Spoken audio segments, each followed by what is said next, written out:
Hi, I'm Healthy Emmie, and in today's video, we are going to be speaking with my Slim on Starch client, Gabby, who after just 6 weeks of us working together, has successfully ditched calorie counting and now practices intuitive eating and trusting her body on a plant-based diet after decades of the habit of calorie counting.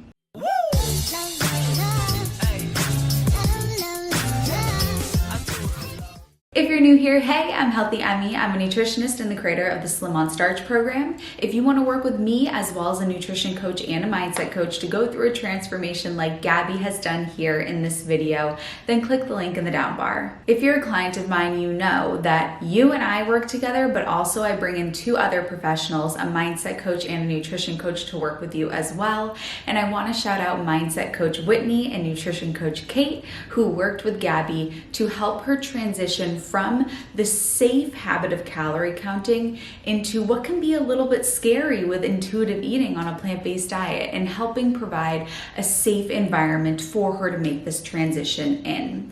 Gabby had been counting calories for as long as she can remember. It had been going on now decades of the practice. And when we first got on the phone to meet one another, she said, "Emmie, I already eat clean. I already eat a whole food plant-based diet. This habit of calorie counting, I just cannot drop. And I'm here because I want to develop a healthy relationship with food." She had listened to what I talk about in my videos and how we should be able to trust our bodies to communicate with us how much food it needs. But she wasn't able to get there on her own, and she knew that she needed a safe environment in order to make this transition and be free from that habit and just be able to move on with the rest of her life, with food being her friend and food not being a threat or something that she had to duck, dodge, and dive from as a means of not taking in too many calories. Her story is so inspirational, and I'm so glad that she was vulnerable enough and courageous enough to share it with us. Let's start at the very beginning, Gab. Why don't you start by telling us what life looked like way back when, before the program even started? Yeah, absolutely. So growing up, so I guess a bit, if we're really taking it back, growing up in my household, my mom was always on some form of diet, whether it be Weight Watchers, the Atkins diet, which was really popular way back when. And she was definitely like good intentioned, in the sense that she wanted me to like be a part of it. She wanted me to be really health conscious. And as someone who is a bit of like a type A, like perfectionist type of personality, I always took that and like ran with it. So I wanted to learn as much as I could about these diets, what were the foods to eat, what weren't. And that kind of triggered, unfortunately, just through my own personality, kind of like a obsession over what was going into my body, what type of energy I was expelling every day in the form of calories. And so it just turned into this sort of tumultuous relationship with food and exercise. And it's kind of been that way up until I've joined the program and kind of been able to release my thoughts from those types of activities. But it definitely takes a toll on you, you know what I mean? Especially being so young. It probably started around when I was 10, and I'm 28 now. So, I mean, that's been most of my life that I've kind of dealt with those types of thoughts that stemmed pretty early on. Yeah, and something that I noticed, and I see this very often with clients, is that we engage in behaviors that are no longer serving us, and we don't see really a purpose to doing them, but we continue to engage in them because it's just all we know. So the calorie counting, for example, it was just what you knew and it felt safe to you, even though it really wasn't giving you much. Exactly. Yeah. And it was a total source of control too. It's like when things in life, as they always do, get especially crazy, like at least I knew I had my, however many calories I was adhering to that day, at least I knew I was hitting those numbers. So it was just a really negative sort of feedback loop. In a sense, I was like rewarding myself, but in a really negative way of restricting, not listening to my body's cues and things like that. Mhm. So let's talk about what you tried to do on your own to try to alleviate and mollify this relationship with food. What did you try to do to try to work through this on your own? Yeah, absolutely. So, I mean, early on, really early on, I was literally following the Weight Watchers diet, which was totally not something a growing young girl should be doing that's active and that's playing sports. So I was calorie counting via this one app that's pretty popular. And like I said, kind of adhering to that number, which just always kind of surmounted to me just eating the littlest amount of calories as I could, pretty much, and finding like all of these hacks, if you will, like how can I get feel full but eat like the lowest amount of calories possible, which was not sustainable, which would lead to me feeling lightheaded. I wasn't present with my friends because I just wasn't serving my body and giving it the resources and the food that it needed to be sustaining my activities.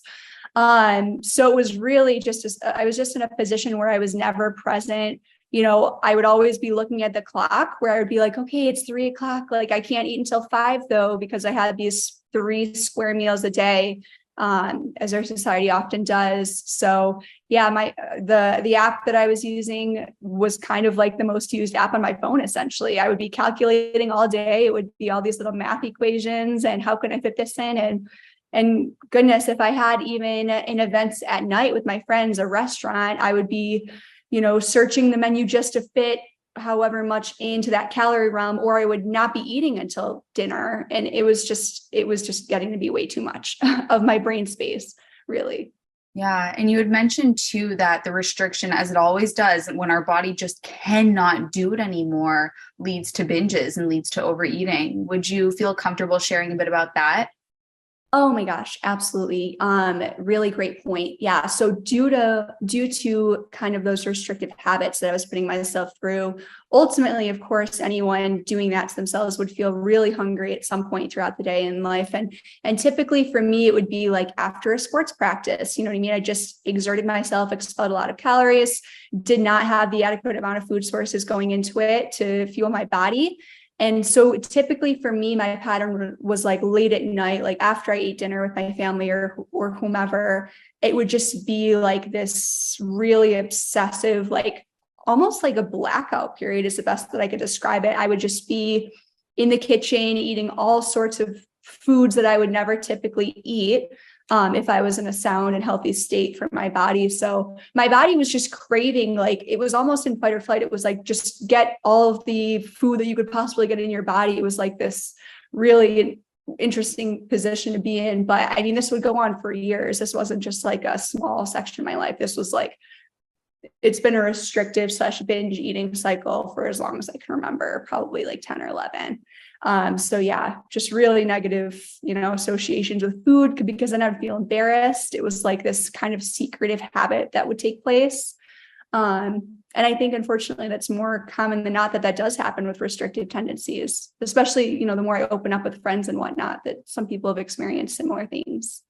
And I'm really glad that you brought up that note that feeling of embarrassment accompanied it, because I think this is important for us to recognize that this would be akin to if you were walking in the desert for years and years and you never had a drink of water, and then you were embarrassed that you were thirsty and drank an entire jug of water. We'd say, well, of course that's going to happen. You've been deprived of food all this time. And so that's exactly what was happening with the restriction. And many people do feel embarrassed about this, but there really is nothing to be embarrassed about the body doing all it knows how to do, which is to try to keep you alive. And what it needed more than anything was steady nourishment and for you to rebuild trust with your body that you were going to fuel it and that it could properly communicate with you, which I think we've been able to achieve. So do you want to talk about how you were feeling right before we started working together, physically, mentally, emotionally? Absolutely. So it was a really interesting position that I was in. So I had a surgery plans actually, and I knew that I was going to be going into the surgery, and I was looking for some sort of program. I was in the mindset of like, I need to get this under control. Like I need to go into the surgery in a healthy spot. I'm going to give myself a couple of weeks, and like, what are the resources available to me out there in the world that could help me achieve this goal? And it's funny, I was actually just on YouTube, like looking up. So I've always been a whole food plant-based eater, at least the last like 8 to 10 years. So I've been doing this lifestyle for a long time. So I knew that the program I wanted to adhere to was whole food plant-based, would focus on nutrients, would focus on the produce section, and the starches section, things like that. I knew that, but I didn't know what programs existed. And I luckily, oh my goodness, I don't know how I stumbled upon your videos, but I luckily did through my YouTube searches. And I quickly became a subscriber. I was like, this so resonates with me, just like your personality, how we operate. I just really identify with it. And so I quickly submitted to be a part of your team, and you then quickly reached out. So it happened pretty fast, but through watching your videos, I was like, oh my goodness, like this is what I need. Like this speaks to me. It's nourishing your body. It's listening to your hunger fullness cues, which is something I'd always wanted to learn and just never knew how. So it was really just like packed into your 6-week program was like everything I was looking to learn. And I just didn't have the resources. So it was like truly like a godsend. I was like, I need to be a part of this. And I'm so glad I did. I'm so glad that you did too. I remember I was in Turks and Caicos when we had our first phone call when I first met you. And as you were telling me your story and telling me your background, as often happens with people like yourself, I think to myself, oh, she's got potential. This is going to be good.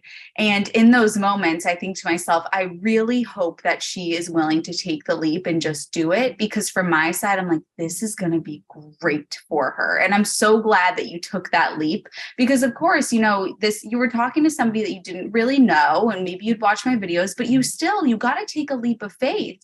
And I'm really happy that you did. I'm impressed that you did. And thank goodness that you did, because now you're free, you're light.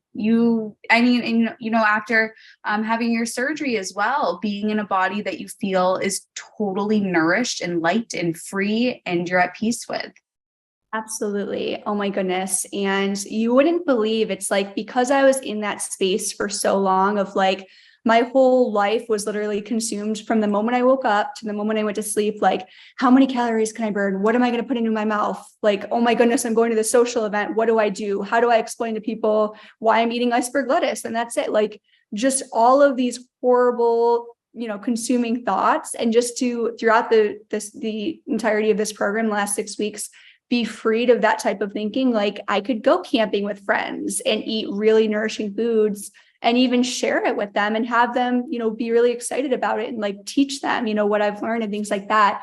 It has been like the best 6 weeks, like literally going through some of your worksheets you've provided in the program. My fiance will just be like, what's going on? Because I'm like crying. Like, I'm just like releasing all of these thoughts that are just like built up over years and years, almost 2 decades now. And it's just been lovely. So I can't thank you and your team enough, truly. It takes 2 to tango, baby. You've been a great client. Thank you. I know that you felt nervous coming into the program because you already were eating whole food plant-based. You were doing the calorie counting. You're a type A personality like I am, so everything's nice and structured. So there's that skepticism and that doubt of, well, this probably isn't going to work for me. I don't have tons and tons of weight to lose. Can you walk us through that a little bit? Yeah, absolutely. So just for some background, so going into Emmie's program, like I was already at like a healthy BMI range. I just had like a couple, I think you used a really good term, like vanity pounds that I wanted to lose, like still stay obviously within the healthy BMI, but just like get to a really good, comfortable place where I felt confident and things like that. And previously, this has been a 2-decade-long issue for me. I've tried many different programs in my adult life. Including macro counting, which always became totally obsessive because it was like, not only am I focused on calories, I now have this food scale that's got to literally come with me everywhere I go. I mean, I travel a lot for work. I was taking this thing in the airport. Like, it looked horrible probably. And I felt horrible. It just wasn't sustainable, but I was just so desperate. That's like the best way I could describe it. I was so desperate to fit into these macro goals. I was eating like chocolate bars so I could hit my protein goals. Like, nothing felt right about it. I was eating these fake sugars. I was like, this can't be good for like my gut health. Like, there's issues happening here. So anyways, all of this to say that, the amount of freedom that I feel now, I mean, not having to calorie count, listening to my body, which I think is like an amazing gift that our bodies given to us. And I think that I was just ignoring it for almost 3 decades. It's just crazy to think that I have this new tool available to me that we've been able to discover together.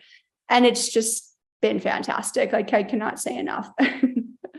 What did you do to stop that habit of calorie counting? Because after all those years, you basically are a walking calorie counter and it's an automatic thought. So how did you stop that behavior? Yeah, that's a really good question. So to be honest, and this is not how everyone operates, but it worked really well for me. I just like cold turkeyed it. Like, I deleted the app on my phone. Anytime I like started thinking of myself doing the math equations of, oh, Apple, whatever, I just tried to just like create a habit in which, and of course this wasn't overnight. This was probably over the first like 3 weeks of your program. So half of the program, I really did have to remind myself, like, this is no longer part of life. This can be released. Like, we have new capacity that's not going to be that. And it's going to be, like I said, being with my loved ones, just things that I prioritize over these math equations. So I also deleted my Apple Watch, and you could see there's only a small tan line here. This used to be stark white because I wore every day hiking and everything, and it's almost gone. And it's, to me, this is a symbol of like my healing, like, because this is turning the rest of my body the same color, because I don't depend on some little device telling me what my self-worth is. And it's just been amazing. It's like, I don't feel like I have all of these little numbers that I look at the end of the day before I go to sleep, and that doesn't dictate like how good of a person Gabby is, or like what value she brings to the world. And I think that that's huge, because that's just like improving my self-image day in and day out. And that's just something that, you know, takes a little bit of time, but it's so worth it once you get there and you just make those habits a priority. It's very hard to stop doing behaviors when stopping the behavior has you just sitting there twiddling your thumbs. And so what you learned to do was how to value yourself and find your self-worth in areas outside of calorie counting. So you replaced that. And instead of, oh, I'm a good person, or I'm accomplished because I hiked 5 miles today and I burned this many calories, instead saying my value and my worth comes from the time that I spend with my loved ones and how I make them feel and how I'm a valued member of society, and just replacing how you used to value yourself with something that is a lot more beneficial to not just you, but those around you. Because at the end of the day, nobody gets a trophy for how many calories they burned on their Apple Watch. Exactly. No, that is so true. I love it. In that moment, though, it can feel very empty. It can feel a little bit lonely. You know, calorie counting has been your companion. Those behaviors were the things that you knew for all that time. So how did it feel to sort of grieve the loss of those behaviors at the beginning? Yeah, I mean, transparently was definitely, like you said, I mean, that was my companion. That was my kind of, going back to earlier, my source of control. And it allowed me to feel comfort. It allowed me to feel like I finished my day. When I hit the calorie activity amount, I hit the calories I was supposed to consume, everything evened out. It was like this little scale. And just being free of that. It's so funny. It's like, even, you know, I do a lot of hiking and things like that. And before, it's so strange. It's like, I would want to hit this however much mileage. And I'm finding myself, without the Apple Watch or without the restriction and the thoughts, I'm so much more in tune to like nature. And I'm like, wait, this is why I should be hiking. Like, so I could, you know, be one with nature and look at the flowers that are on my left and look at the birds that are on my right. And I was so consumed by just checking the watch, you know, every 10 minutes. Okay, where are we at? That my fiance is like, you are so much more present. He's like, I just feel like you're almost like just freed of all these just toxic habits. And he's like, it's just been an amazing thing to watch over the last 6 weeks. So we've been, you know, totally thrilled. And I feel like I'm just able to like really dive into the relationships, which, if you can tell, is a common theme and one of my top primary foods. So it's been fantastic. I meet people like you, Gabby, who, and I remember it from our first phone call too. I think when I hang up the phone, I think to myself, we've got to get her head clear, because you are just too vibrant and sweet and vivacious to have a head full of calorie counting. And your fiance, I know, thinks the same thing. He's like, I have Gabby. I have the real Gabby now, not somebody whose forefront of her brain is consumed by thoughts around food. And I know that was one of your biggest accomplishments from the program, you said, was just the mental clarity. Can you speak to that? Absolutely. So it's so funny. And I've written this, I do a lot of journaling. And so outside of the journaling I did in your program, I just do my own journaling about, you know, how amazing this whole experience has been. So I went into your program with the same, you know, goals I'd always gone into different programs with, which was weight loss. And it's so funny because literally after probably day 3 or 4, that wasn't even like on my mind. Like usually I'm like, okay, keep the goal in your head, you know, like that's what keeps me going. I like to keep that in the forefront. That kind of went to the back of the whole train. You know what I mean? The forefront was like all of these amazing tools I was given, and my mindset coach, my nutrition coach, giving me feedback every week. And And it was just such a small part of the program. And of course, I met my goals, and I'm going to continue to be at this goal weight, I'm sure. But that wasn't even a priority. Like, it was a priority going in, but that quickly changed with the help of you and your team. Just get my priorities aligned. Like, goal, like you said, and I think it's an amazing statement, is like weight is like the releasing of the weight is a byproduct of all of the healthy mindsets that we're creating together in this program. So yeah, I mean, I think mindset is a huge component of your program, and your amazing coaches that I've worked with. Like, I could go on and on about them. They're like the sweetest, most helpful, like, we're so responsive. So yeah, I think, I've gained obviously a much healthier mindset, and I can't even tell you, I mean, in no world can I have imagined myself like in this position where I could, like, even just talking about food and my struggles, like, I look back on it and identify that it was a struggle, but it's not like this weird feeling that I used to get when I would talk about food and exercise. It would just be like, oh my goodness, because there's trauma there. And it's almost like I'm slowly releasing that trauma, and that's not going to go away overnight. But I mean, because that's decades of tough choices and things like that. But it's definitely an amazing start, and I feel really proud of it. Yeah. And that's the next question I want to ask is what are you proud of? And something that I noticed that you should be very proud of is moving food from the category of being a threat to food being neutral. It's not good. It's not bad. It's not something that it's not your best friend. It's not your worst enemy. It's something that you use to fuel you. And then you go on about the rest of your life. And I'm really proud of you for that. And I know that's something you're proud of, and your ability to communicate with clarity what your relationship with food is something that you're proud of as well. Yeah, absolutely. So something really interesting I noticed. So I kind of mentioned, like, I do a lot of travel for work, and I would always be like terrified to go on these trips because I'm by myself. I'm just at my own disposal. They're pretty much very stressful a lot of the times, as some work trips can be. And I would always be nervous going into the trips, like, oh gosh, am I just going to binge eat the whole time? There's no one to keep me accountable but myself. I don't have the tools to not binge eat, you know what I mean? And I've gone into all of my trips, stressful trips, non-stressful recreational trips, so confidently that I have the tools. I do batch prepping. And if I don't do batch prepping because I'm on a plane, like, I know where in the grocery store I've got to go as soon as I land, or what restaurants I could go to. Through your program, you give us like a cheat sheets, if you will. So I know what the safe spaces are where I could get like a potato and some steamed broccoli. And it's no longer, like, I know I've been using a math equation, but it's no longer this crazy equation of like, this doesn't even feel like achievable. How am I going to do this trip and not fail? And so it's like, not only do I have to be present for my work, I also have to figure out this big equation of how I'm going to get through the day and not feel horrible and not binge eat, and then have to figure out how I'm going to go to bed because I'm so full. Like, just releasing all of that.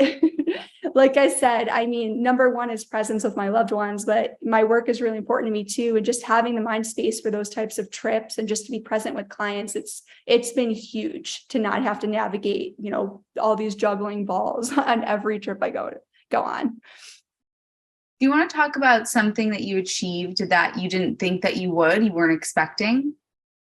Yeah, absolutely. So I will say, and this is kind of interesting, but I've had way more energy than I've ever had before. I find that I'm sleeping sounder. I'm not going to bed hungry, which, when I either used to go to bed hungry or full. I would either decide not to binge eat and I'd be starving and my stomach would be keeping me up. And I'm like, okay, quiet down. It's not time for you. Or I'd be so full and just like, there would just be so much, glucose spikes and whatever else is going on in my bloodstream at the time while I'm trying to sleep, which is just so probably not how you're supposed to do it. So I found I've just been so energetic. I've been sleeping so well. I mean, I think just the mental capacity alone of having the space to just like be myself and be vibrant and the energetic person I always used to be before I went into all these crazy cycles is a huge, amazing byproduct of all of this. So yeah, I feel like I've just been running circles around my old self that used to be so weighted down by all those thoughts. I know that the making up with food exercise was something that really spoke to you. Can you share your revelations from that? Yes, absolutely. So the Making Up with Food worksheet is one of the many worksheets that Emmie and her team provide you with throughout the program.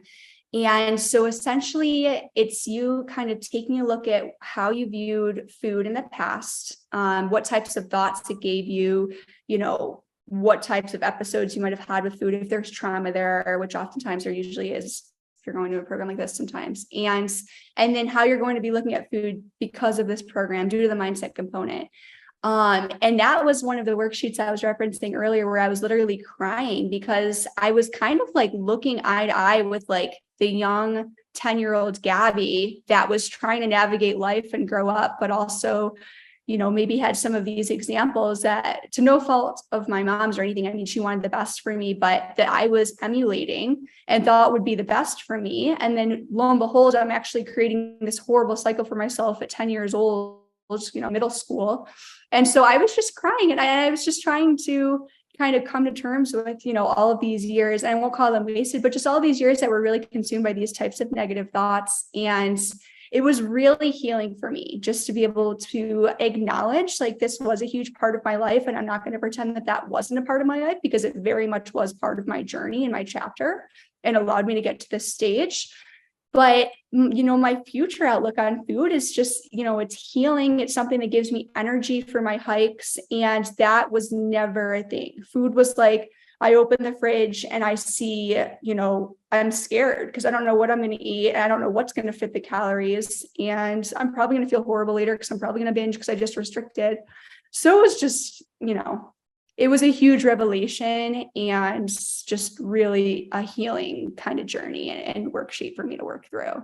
I really appreciate how you said, those years are not lost years and I'm not going to beat myself up over them. There's a great Oprah quote, which is forgiveness is no longer believing that things could have looked differently. It's putting that to bed. The past is the past and that's that. And that was that chapter. And, maybe ages 10 to 28 were really difficult and really tumultuous, but now 28 to 90, I'm going to absolutely rock. I have this whole future in front of me. And we could look at the difficult time that you had for those couple of decades as a gift, as a launching board to an extremely full life and all of these years tied together that are going to be completely fulfilled.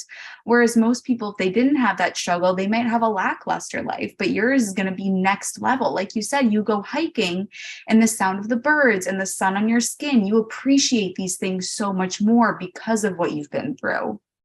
Absolutely. Yeah. And I do feel so blessed in the sense that I did find this way of life very young, compared to maybe when some people have, but whatever age you decide to embark on this type of journey, I think is an amazing step. And it could be a very scary first step because you're acknowledging, okay, I want to fix this problem. And sometimes that's the scariest part. That was the scariest part for me as someone who tries to fit herself in this block and is trying to be, all the best of the best. And then saying, no, I have like an issue that I really want to get to the bottom of so that I could live the most fulfilled life possible with my loved ones. So that was the hardest step, honestly, was just making the call to you, filling out the form and acknowledging, hey, I want to work on this part of myself. And I try to just approach it in a really positive way. And I think that made all the difference, especially having the positivity of your team and then just trying to be as positive as I could about it, especially being something I really struggled with, was huge. What advice would you give to the person who's listening to this interview and saying, I really identify with Gabby's story and it's so great that it worked for her, but it won't work for me? First of all, I totally understand that, especially being someone who's been through, I before this interview, I was thinking probably 4 or 5 different programs in the last like 3 years. Like, I'm not kidding. There's been so many things I've tried due to the desperation of getting out of these thoughts.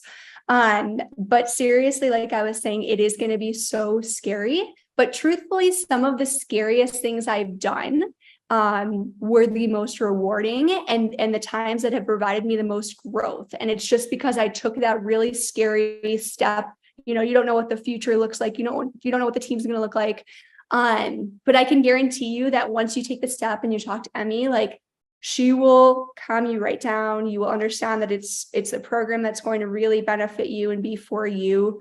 And the coaches make it really easy too. I mean, they cater it to, they cater the week to week to what your concerns are, what your needs are, your positive feelings that week, your negatives, and really make it an easy journey. So couldn't say more, like I said. You made it easy for us too, Gab. I'm going to miss you. I really am. And I really hope that you stay in touch and you reach out often and just update me on how you're doing, because it's been a real joy and a treat to have you as a client. Thank you. Likewise. I know I'm going to miss you guys. Is there anything else you want to mention? No, just raving about your program. But yeah, thanks for giving me the opportunity. Pleasure. If you made it to this point in the video, comment courage, because Gabby has displayed such courage in making this transition. It has been such an honor to be by your side, Gabby, and I know that you've inspired other women who are listening to this story today. I love you, honeys. I hope that you are brave enough to come work with me, and I'll see you in my next video.